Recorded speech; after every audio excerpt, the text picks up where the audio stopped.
Um, and I'd like to say that I hope that the AI world is not scrubbing your talk, because if Donald Trump hears I have more honorary degrees than he does, I'm finished. Or as we say in the US, I'm toast. So it's a great pleasure to be here. I must admit that I usually say yes to invitations to go to really cool places I've never been.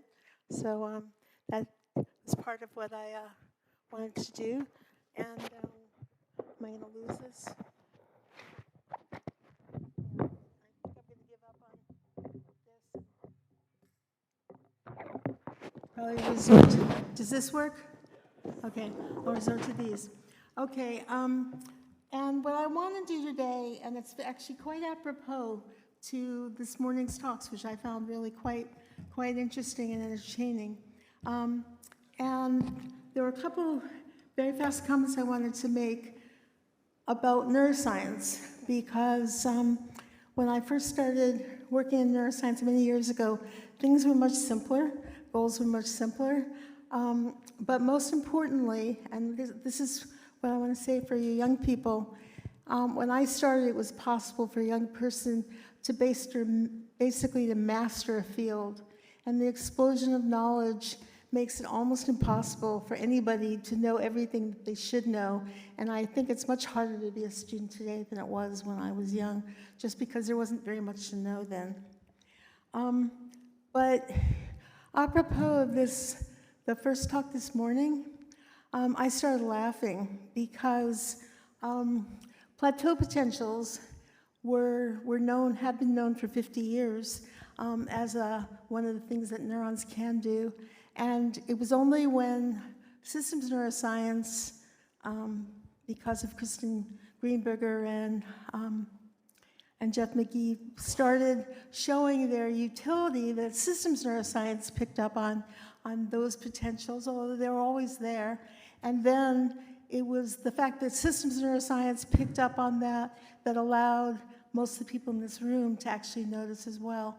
And what I think is very sad in neuroscience right now is there's a new schism between cellular neuroscience and systems neuroscience, and most of the people in this room will never know what the people who are still working in cellular neuroscience are doing. So I decided to go back to some ancient history and some recent history and show you what I think is the essential feature of the way biological neurons work, biological circuits work, which I don't think has been captured in any theory that's been done yet. And I'll just name it, and I'll show you some illustrations as we go. And that is biological neurons and networks, circuits, and animal behavior have found extraordinary ways to make smooth transitions between activity at all different time scales. And they do that with some very baroque cellular mechanisms that allow them to make these smooth transitions without going through periods of discontinuity or breakdowns in function. And I think until we really deeply understand all the tricks and the idiosyncrasies that biological nervous systems use to do that, it'll be hard to make systems that are as robust and reliable and as well scaled as nervous systems. So that's really what I'm going to try and show you some examples of. Before starting, I'd just like to mention my present lab is up there on the left. I have some very wonderful postdocs and graduate students, and they, like many of you, are in visa anxiety. It's a terrible, terrible time in American science right now, and we are at our wits' end. It's not just people who are losing their funding, but having a postdoc. I have a wonderful postdoc from Belgium, and she's worried about leaving, going home to get her visa renewed, because who knows what's going to happen. So those of us from the US are worrying about the end of American science as we know it. But anyway, I'd just like to say one more thing, which is it gives me great pleasure to acknowledge the work of all my ex-trainees who are now doing every conceivable kind of work, including many people you probably know. So this just says what I just said to you before, that brains use biophysical, biochemical, and molecular mechanisms that give neurons, synapses, and circuits time scales that range from milliseconds to years, and they do so smoothly with remarkably little disruption of function. And I think if I had to think about one thing you should take from neuroscience to developing new tools for the future, is trying to understand what it is about the complexity of the mechanisms that nervous systems use that could give you keys into how to design the devices of the future, which I must admit make me a little bit afraid.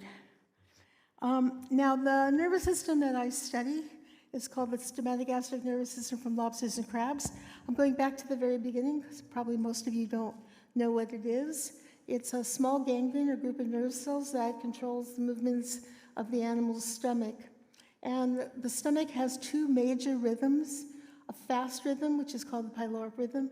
It's a triphasic rhythm. It's a 1, 2, 3, dilator, constrictor 1, constrictor 2, dilator, constrictor 1, constrictor 2 rhythm. And it's ongoing in the animal at all times. And just like in you, your respiratory rhythm is ongoing at all times. Now, we've learned, I've been studying this since about 1971, and we know a tremendous amount about how it works. And as we made progress in understanding how it works, all sorts of new and interesting problems arose in trying to understand better exactly how it works. So on top, you see a lobster on the left with some wires in it. Those are EMG recordings. Then the muscles innervated by the motor neurons that run this nervous system. And there you see in those EMG recordings, LP, PY, PD, that's a constrictor 1, constrictor 2 dilator. So that's the rhythm in vivo. When you take the stomach out of the animal and you dissect the nervous system off of the stomach and you put it in a petri dish, now you're looking in vitro, and you see now in the bottom recordings, you say intracellular recordings that are showing you membrane potential against time of those same 3 neurons. That's LP, PY, PD. And on the bottom, an extracellular recording of the motor nerve. Now, the reason why this nervous system was adopted by Don Maynard, who basically developed the preparation in the late 1960s, was because he was looking for a preparation which would give you fictive motor patterns that resembled very, very closely the motor patterns that you see in the animal. Because those workers then were really trying to understand how circuits worked, and so they wanted to be able to go from a circuit that they could measure in vivo and study mechanistically in vitro. And this was probably one of the premier nervous systems that had those attributes.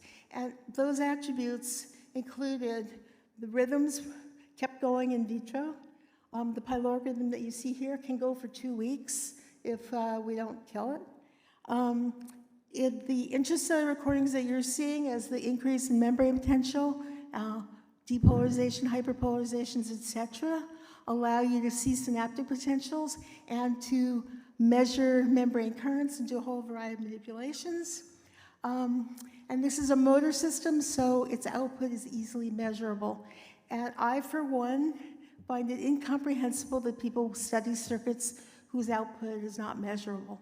It just makes me very uneasy to never know when you do a perturbation whether you're doing something that actually you can, whose results you can understand. So I think motor systems have that advantage, which is they have outputs that are very measurable. So this then on the right is the 1980 version of the simplified connectivity diagram, as those early workers, including my thesis advisor, Alan Silverstein, were trying to get. Because they believed then, and I'm hearing echoes of that today in some of you, they believed that if you had a wiring diagram or a connectivity diagram, you'd understand how it worked. And the goal was, they actually thought they'd magically understand if they had the connectivity diagram. That is the connectivity diagram. We had it in 1980, and there still are mysteries about how it works. But I'd like to just walk through it for you very quickly. The AB neuron is an interneuron. It's intrinsically oscillatory. It's electrically coupled with gap junctions to the two PD neurons. So you have a 3-cell pacemaker which rhythmically drives the pyloric rhythm. Then those synaptic connections that I'm showing you there, those balls, those black balls, those are all inhibitory connections. This is a rhythm that runs on inhibition. And I think most of you who came from neural network theories don't really understand how profoundly important inhibition is and how the regulation of inhibition is so crucial.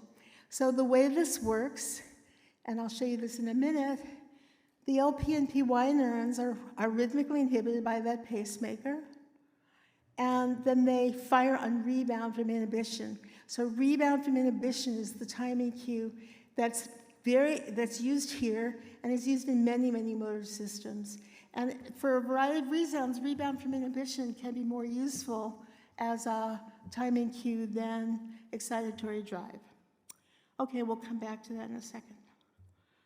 Okay, now, this slide is an old slide that came from a review article that we published probably 20 years ago.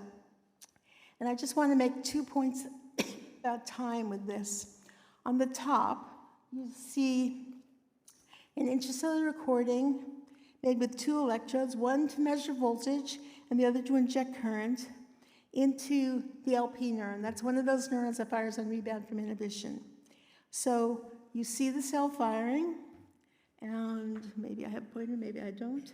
And then on the bottom, the second trace, you see hyperpolarizations or decreases in voltage of the LP cell. And then you can see when you remove the hyperpolarization, the cell fires with a delay on rebound from that inhibition. And the red traces were given with a fast inhibitory drive. And the green traces right below them, you see what happens now if you change the period of that rhythmic hyperpolarizing drive. And now you see that the length of the rebound delay is connected to how long the cell was hyperpolarized for. And so this is an example of how the dynamics of neuronal activity depends on the dynamics at which the neurons are working, and that is to say the dynamics of the circuit. So here you see a membrane current or several membrane currents which intrinsically have fixed time constants. When they're put together in a cell, the rebound dynamics depend on the frequency of operation. Now the same lesson you see below in now what we call synaptic depression. So here you're going to be seeing the decrease in the amplitude of an inhibitory input that depends on the frequency at which that inhibition is being received or the cell is being driven.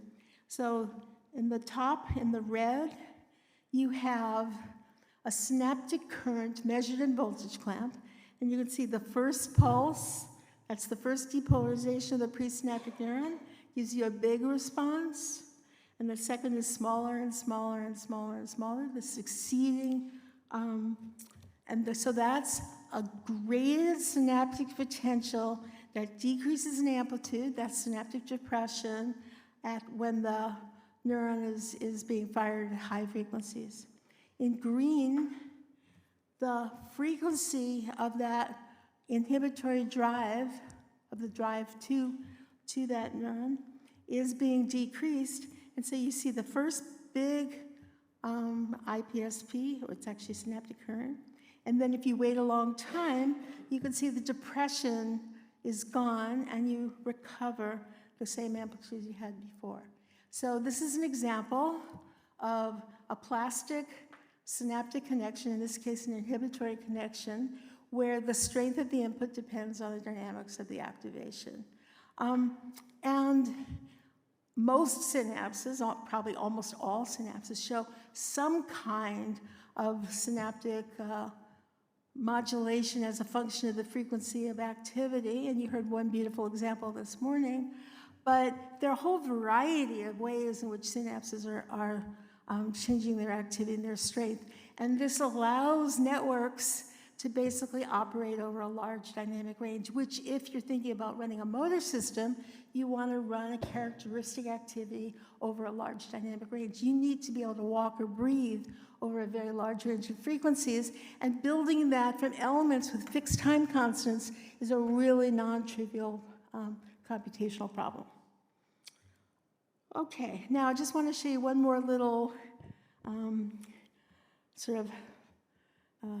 a little lesson. These are models of that 3-cell network, PDL-PPY, and there are 4 examples of this. There is example, there's 1, 2, 3, 4, and they're labeled somewhere, A, B, C, and D. And the rhythms are pretty similar. They all would be a good enough rhythm for the animal to be able to use it if they were in the animal. But when you go and you block all the inhibitory synaptic connections in A, you see that all 3 cells are only tonically active. Nobody's intrinsically rhythmic in the frequency domain of the network. In B, you see that the first one, the PD cell, is firing in bursts, but the other 2 cells are just firing tonically or regularly. In C, when you block all those connections, you see the LP is firing in bursts, and the other 2 are firing tonically. And in the last one, in D, you see the PD and the LP are both firing in bursts, and the PY is firing tonically. So we're building circuits where the circuit behavior looks almost the same, but you're building it from components that are very different in what we call their intrinsic properties. And it turns out that in every biological system that measurements have been made, there are vast animal-to-animal variations in the strength of synaptic potentials. It's about a 2 to 6-fold range when you measure between the same 2 cells in different animals, or in the intrinsic properties of the cells. Now, you might say, at some level, it doesn't matter which one of these circuits is responsible if you're getting the normal triphasic pattern, but it turns out that only one of them is actually right if you go in and ask the animal what the circuit actually is. And that's one that's shown in B, where if you do the manipulations and you study the biological system, you discover that the PD and AB cells can be bursting in the absence of the LP and the PY, but the other cases don't exist. So this tells you that you can't just look at the circuit output and assume that you understand the mechanism by which that circuit output is being generated. But presumably maybe you all knew that. Okay, now, while we're adding biology, I've spent a lot of my life studying neuromodulators in the nervous system. This was a summary of what we knew in 2020. We have more now, but it doesn't matter, this is enough. This is what we would know about every important region in the human brain if people were as patient and as careful as we were. And I think it's really important. Neuromodulation does not mean dopamine. It does not mean serotonin. It does not mean oxytocin. It does not mean acetylcholine. Neuromodulation as a word, if you're thinking about the cellular methods by which neurons and networks are modulated in the human brain, means that a large number of substances are present there.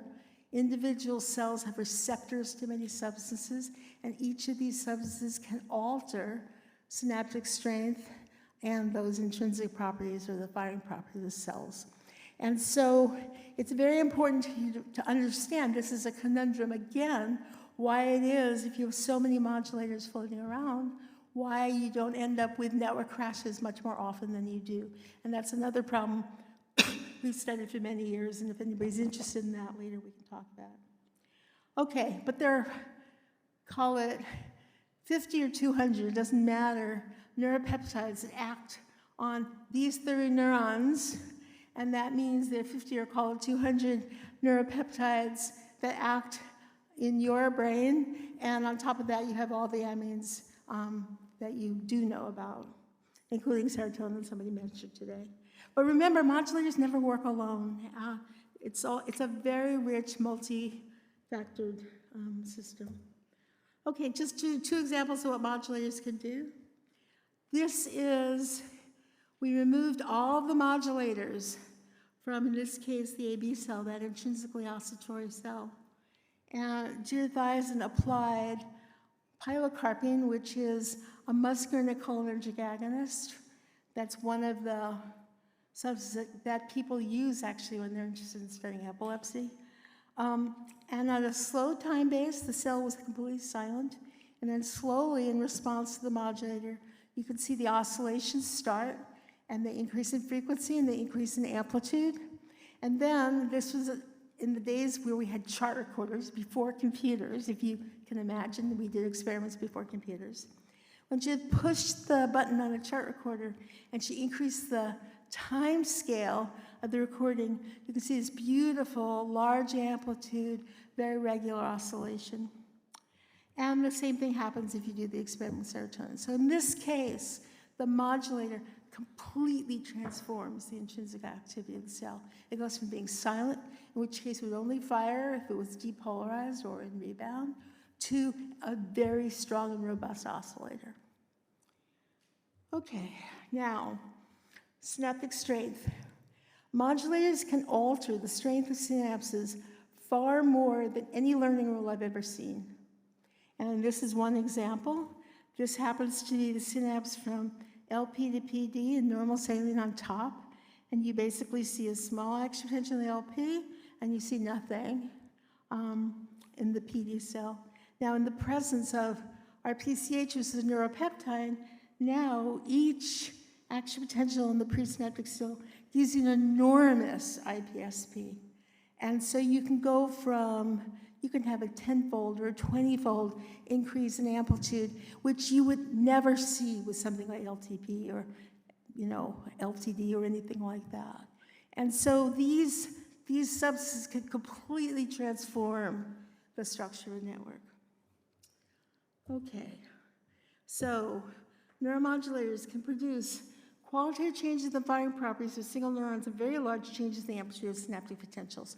And I think this kind of plasticity, where neuromodulators are often released in response to specific sensory inputs, oftentimes here if the animal is starting to eat, etc., can completely transform the dynamics of networks. And so, and this is true everywhere. And it's very true in us, and dysfunctional neuromodulatory systems are responsible for a great deal of mental illness or many other issues that we deal with.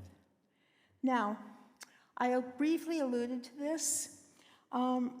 Neurons, and this is something else which I think is very, very important, and it's a sort of a nightmarish issue.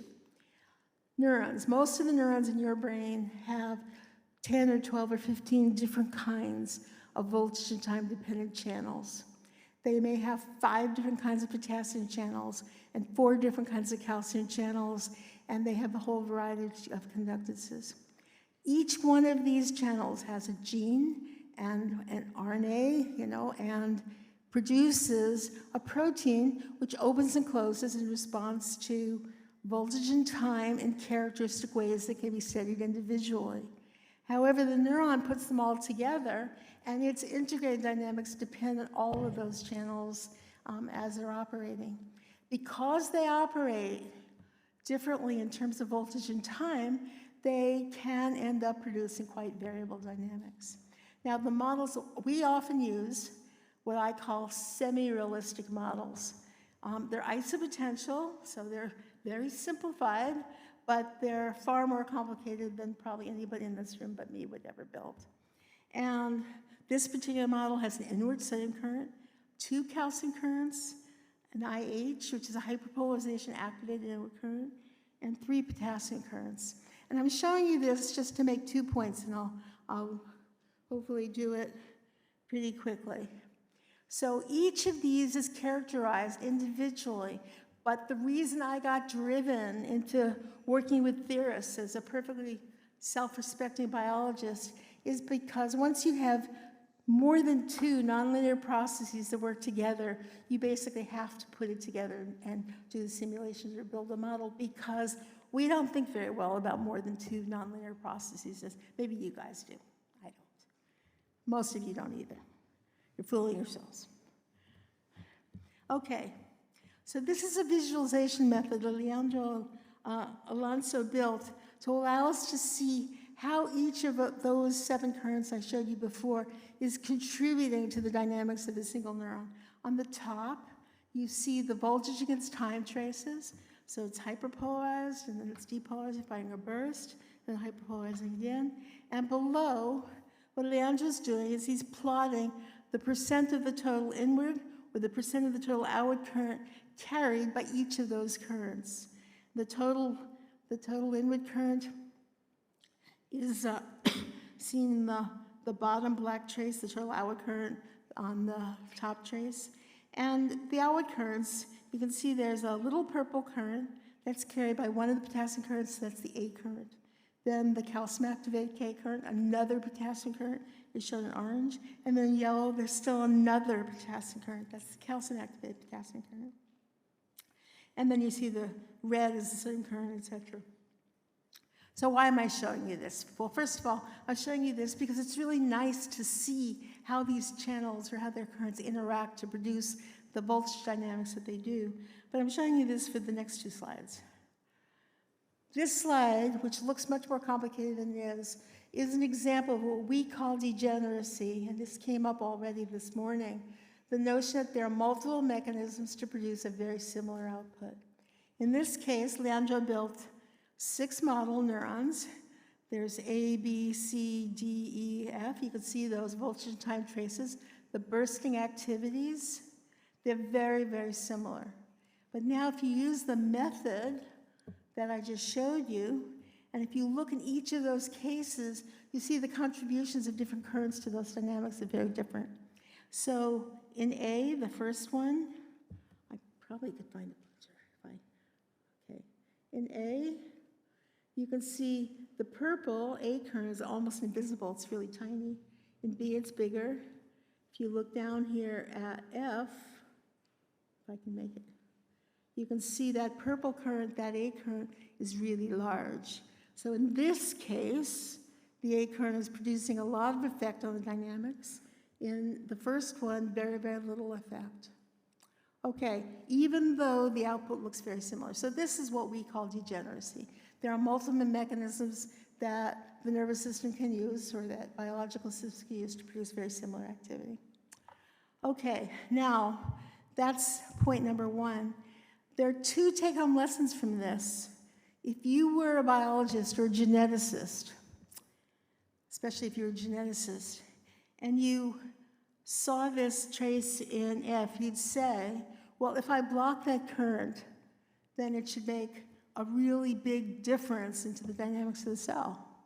So you go and do it, and you do it in 10 individuals, and sometimes you see an effect and sometimes you don't, and that's because you thought all your cells were working as F, but some of them are working as an A, where blocking the A current, that purple current, it's not going to do anything because that current is almost not even, it's so small to begin with. And so this is the problem that we face in medicine today, which is you have people with all different kinds of brains, and you give a bunch of people a pharmacology, and depending on what's going on, you'll either see a big effect or not. Okay, now to go back to what I was talking about just before, about smooth changes in mechanism. We've been working on the effects of temperature for a variety of reasons. I'll show you that in a minute. But what I want to do here is show you what I mean about smooth changes in mechanism that depend on the biological details. So what I'm showing you here, what Leandro has done, is he's showing you the repolarization of the last spike in the burst in a model, and he's showing you that at temperatures from 10 degrees to 25 degrees, and he's now plotting those currents. And that's because temperature acts on biological proteins and biological molecules to change their kinetics. And as you change the temperature in any biological system, you're going to change its dynamics obligatorily. And I'll show you that in a minute. But here, he's put a Q10, or what's called a temperature dependence, on these potassium currents. And at 10 degrees, you can see the purple current, the A current, is pretty big. The calcium activated K, that's the orange, is small, and delayed rectifier, that's another potassium current, is pretty big. And as you go warmer and warmer and warmer and warmer, until 25 degrees, the spike repolarization is still working. Everything's working fine. However, the A current has become minuscule, and the calcium activated potassium current has become enormous, and the delayed rectifier has gotten smaller. So the repolarization of the spike is being done, the work is being done, that outward current is being carried by different membrane proteins, all of them K currents, but potassium currents, but by different currents. And then what's happening as you increase the temperature is these currents, which have overlapping voltage and time dependencies, they're trading off. So you're smoothly sliding through a mechanism. And I think that this tells you why we get away with so much robustness and reliance in biological systems because of these overlapping channels. That's why you have 5 potassium channels in many of your neurons. You only really need one if you just look at one temperature under one condition, but if you want to be robust, you need many. Okay, now, what does altering temperature do? I probably won't have time to make it through most of this, but Max Kendall, who's one of my graduate students, built this slide just for giving talks. What he's done is he's put a Q10, temperature dependence of 2 on a potassium channel and 3 on a calcium channel on the left-hand panel, and he's flipped that in the right-hand panel. This is a Morris-Lacar model. It's about as simple a model as you could get.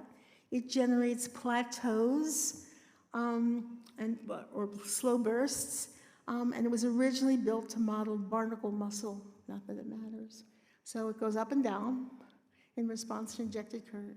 So at 22 degrees, these two models with different temperature dependencies are producing what I call degenerate solutions. They're producing basically the same waveform and the same frequency. However, if you look at the way they respond to temperature perturbation, they do so very differently. The one on the left is completely crashed. It's gone into depolarization block at high temperature. And it decreases in frequency as you go down. At 7 degrees, it just completely stops. And the one on the right is able to maintain oscillations over that whole range of temperatures. So this tells you that big detail, this biological detail of how that protein changes activity as a function of temperature is altered. Now, I'd just like to, I'll just show you 1 or 2 more things, and then I'll probably end up having to stop. Okay. Somebody mentioned the dynamic clamp.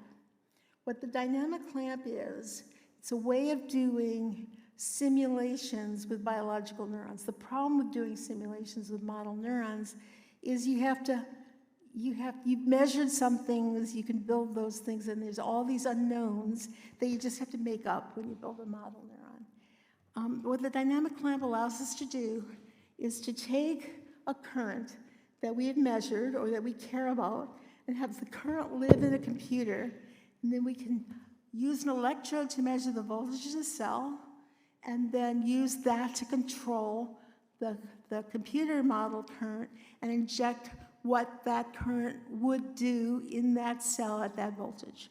So it basically allows you to change the expression of conductances in cells or create artificial networks. So here are two GM neurons from a stratogastric ganglion. In the absence of anything, they're both silent. They're really boring neurons. Then what Andy Sharp, who did this the first time, did is he used the dynamic clamp to add this IH current. This is a hyperpolarization activated inward current, and to add inhibitory synapses. So now he's created what we call a half-center oscillator. This is a reciprocal inhibition that was first thought to be important for alternation of motor systems by Brown in 1906 is when he first suggested this would be important. And this network motif, reciprocal inhibition, is found everywhere. And so, under these conditions now, with the dynamic clamp added reciprocal inhibition and IH, you can see, now we've turned these two silent neurons into reciprocally oscillatory network. And this is the kind of network that would be useful for producing alternation between functional antagonists and movement. Okay, so the next slide just shows you the effects of what happens when you start changing the properties of those dynamic clamp synapses. So this was from Andy's first, these recordings was his, it was 1996 paper, before many of you were born. In the first panel, you see the cells are just firing randomly. In the bottom middle, you could see that beautiful half-center oscillation. On the right, the cells are alternating spike by spike, and then you get all these other weird things, and he got these by just changing parameters. So this is obviously telling you that the dynamics, even this really simple circuit, depend crucially on the details of how it's built.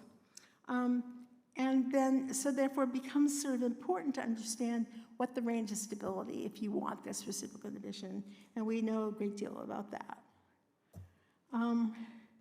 But this is a new study that Katja Morzova did, and what she's done is she's built a half-center oscillator. This is now a very slow time base, and then she's changed the temperature. And as you see, she's gone from 10 degrees down there in blue, and she's raised the temperature up to 20 degrees. And as she does that, she basically loses the amplitude of those reciprocal inhibitions, and she often can see complete crashes. But then she used the dynamic clamp to add a current that a modulator might add, and she's rescuing the reciprocal inhibition, the strong half-center activity, by applying a modulator. So this is one of many examples that we have by which a modulator can compensate for or rescue a network that would otherwise be temperature perturbed. Now, I'll show you one more slide, and then I probably should stop, right? You might ask, what about the pyloric rhythm where we started? Crabs, we get crabs from the North Atlantic Ocean. You see temperatures from about 2 or 3 degrees centigrade to about 25 degrees centigrade. And they function just fine.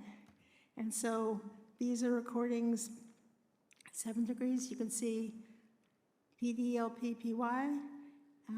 At 19 degrees, you see that same triphasic rhythm, but the frequency is increased. But the really remarkable thing is, for those of you who think about dynamics, is that the phase relationships, that is to say the normalized time in which these cells are all active, are maintained. And if you start thinking about turning fixed delays into constant phase, it is a non-obvious problem, and that's what nerve systems do. They manage to solve these problems by using multiple currents and sliding through mechanisms. And I think that is the take-home lesson I'd like you to see. And just one more thing, you might expect that if you go past the permissive temperatures, you go even hotter, you see crashes. And here are 4 different animals with 4 different network crashes. Each animal has a different subset of parameters. They have rhythms that look very, very similar. They respond to temperature in the permissive range very similarly. They're degenerate. But when they finally crash, they crash differently. And that's because they do have underlying network parameters. So you see the individual variability in the way the networks crash that you don't see when they're all running in good conditions. So I'm going to stick beautiful stuff about acclimation. And I'll just say that acclimation, which is long-term treatments with extreme temperatures, can change the way an animal responds to a temperature perturbation. We now are forced to pay attention in very great detail to when the animals were collected and what temperatures they saw. And, whoops. And I'd just like to say, the biggest challenge that we have is studying physiological processes in wild-caught animals in a non-stationary world is a problem. Our world is now non-stationary. It's not just that the water gets warmer and colder every year, it gets warmer and colder on a baseline that's moving.